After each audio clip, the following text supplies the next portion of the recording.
मेरो वास्तविक नाम भन्नुपर्दा नन्दबहादुर बुढा कमरेड नासो भनेर लास्टमा चिन्ने परिचय पार्टीको नाम। र मैले केही भन्नुपर्दाखेरि यहाँ धेरै केही कमरेडहरू भावुक भएको जस्तो, केही कमरेडहरू फेरि जनार्दन बिना संसारै चल्दैन कि भने जस्तो, अरू कमरेडहरूलाई पनि त्यस्तो गर्नु भने खबरदारी दिए जस्तो यहाँ धेरै थुप्रै कुराहरू यहाँ आए। यो कुरालाई म नकार्न सक्दैन, यो सही कुरा होला। तर मलाई के लागिरहेको छ भन्दाखेरि जस्तो कि यहाँ भूकम्पको नाममा यहाँ राहत आयो, त्यो राहत कसले दियो? जनार्दन प्रभाकरले गर्दाखेरि यत्रो भएर जानौ भन्ने हाम्रो कार्यकर्ताहरूले पनि त्यस्तै भन्ने, जनताहरूले पनि त्यही भन्ने। त्यहाँ मलाई अलिकति शङ्का लागेको थियो, यो थिने त पार्टीको बैठक पनि बस्यो होला, अन्य पार्टीहरूको बैठक पनि बस्यो होला, काङ्ग्रेस पनि थिए होला, एमाले पनि थिए होलान्। त्यहाँ हाम्रा पार्टीका पनि थुप्रै कमरेडहरूको सरसल्लाह निर्णय पारित भएर भयो होला। त्यो जनार्दनले मात्रै नाम त थुप्रै आउनु लाग्यो कि गडबड हुन्छ क्या भन्ने जस्तो मलाई पहिल्यै लागिरहेको थियो। यो कुरा एउटा व्यक्तिको गुणगान जब गाइयो नै कि त्यहाँ खतरनाक परिस्थिति आइपर्छ भन्ने कुरा मलाई पहिले लागिरहेको थियो। तैपनि म के भन्छु भन्दाखेरि एउटा कमरेड जानुभयो, अब अरू नजानु होला भनेर अहिले हामीले भनेर हुनेवाला छैन कमरेडहरू, मलाई जहाँसम्म लाग्छ।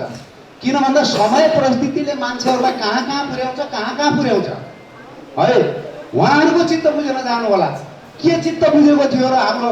म त यहाँबाट आदरणीय कमरेडहरू मार्फत यो प्रश्न जनार्दनलाई जाओस् भन्छु। उहाँलाई के चित्त बुझेको थियो, के पाउनु भएको थियो प्रचण्डबाट र त्यति बेला प्रचण्ड पद ल्याउनु भएको हो?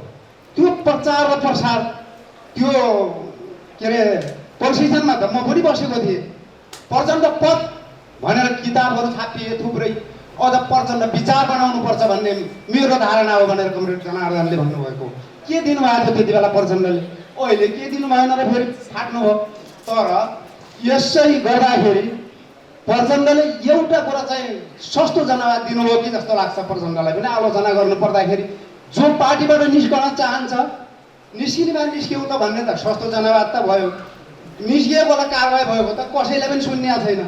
बादललाई के कारवाही भयो, अनि के अरे बाबुरामलाई के कारवाही भयो, अब जनार्दनलाई के कारवाही हुने त्यो हामीलाई थाहा हुन्न होला।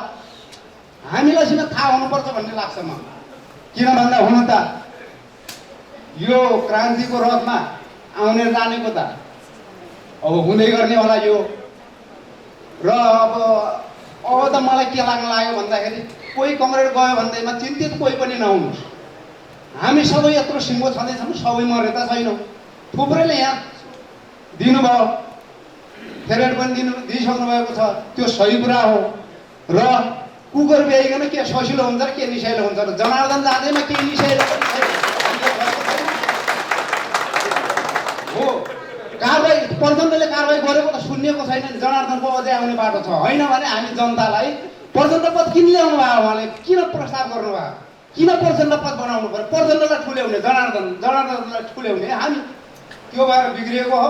अब सही कुरा ठोस वस्तुको ठोस विश्लेषण गर्नु पर्दाखेरि हामीले कसैको भक्त बन्न आवश्यक छैन। हामी आफ्नो ठाउँमा जुझारो क्रान्ति गर्नको लागि सबै अडिग गएर लाग्नु कमरेडहरू, लागौँ सबै। त्यही नै ठुलो कुरा हो। यति नै हो।